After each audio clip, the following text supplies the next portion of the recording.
मत कहो, তোমরা বলবে না, সাবধান তোমরা বলবে না। রাইনা, তোমরা আমার রাসূল পাকের শানে রাইনা শব্দ বলবে না।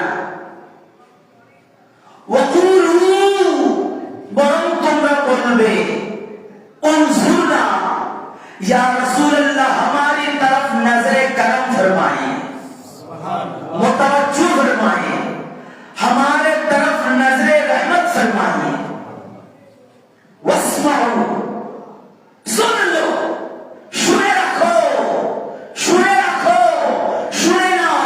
खबरदार যদি রাসূল পাকের শানে এমন শব্দ চয়ন করো, ওয়ালিল কাফিরিনা আযাবুন আলীম, কাফিরোं के लिए दर्दनाक अजाब है।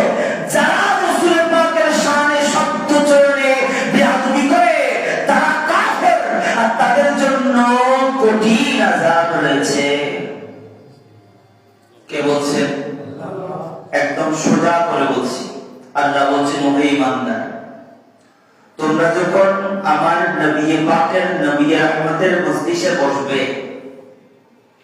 কোন কথা যখন বুঝে আসবে না, তোমরা যখন বলো বুঝে না আসলে, ইয়া রাসূলুল্লাহ রাইনা, রাইনা, আমাদের দিকে একটু দয়া করুন, আমাদেরকে পুনরায় বাক্যটা বলুন বা পুনরায় কথাটা বুঝিয়ে দিন, অথবা এই শব্দটা আমরা বুঝি নাই, আমাদেরকে সেই শব্দটার পরিপূর্ণতা দান করুন।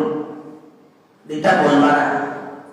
ওয়াকুলু উনজুরনা, বরং বলবা ইয়া রাসূলুল্লাহ আমাদের দিকে একটু নজরে রহমত করুন, নজরে রহমত করুন। আর শুনে রাখো, যারা রাসূল পাকের শানে শব্দ ব্যবহারে সাবধানতা অবলম্বন করে না, তারা কাফের।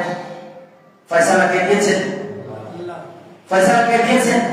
ওয়ালিল কাফিরিনা শব্দ দিয়ে এটা বুঝিয়েছেন, যারা রাসূল পাকের শানে শব্দ ব্যবহারের ক্ষেত্রে ইখতিয়ার রাখে না, এই শব্দ রাসূল পাকের বেয়াদবি হচ্ছে কিনা, যে তারা কাফের, আর কাফেরের জন্য আল্লাহ কঠিন শাস্তির ব্যবস্থা করেছে।